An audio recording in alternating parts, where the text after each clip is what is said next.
Sfilano per le vie del centro di Vicenza i venetisti con la gente che li guarda incuriosita, soffermandosi davanti alla prefettura per poi raggiungere il tribunale dove si è tenuta la seconda udienza che vedeva imputati 32 appartenenti al Comitato di Liberazione Nazionale Veneto. Portela, forma! San Marco! Territori veneti! Liberi! Territori veneti! Liberi! Territori veneti! Liberi! Sarà un'udienza a fiume con la discussione per ogni singolo imputato terminata nel tardo pomeriggio con la richiesta del pubblico ministero Plattner di rinvio a giudizio per gli imputati e la quantificazione della pena per coloro che hanno chiesto il rito abbreviato.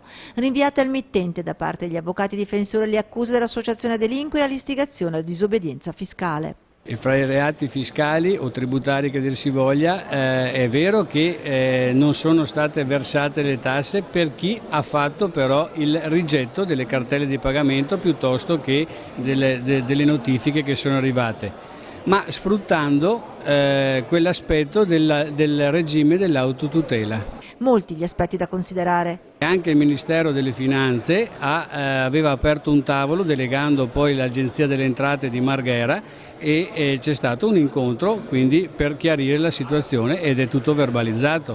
Tra discussioni e arringhe i tempi si sono dilatati e il giudice Venditti ha scelto di prendersi il tempo necessario per vagliare i documenti, rimandando la sentenza a giovedì 19 luglio. Solo allora si saprà se si celebrerà il processo al Comitato di Liberazione Nazionale Veneto.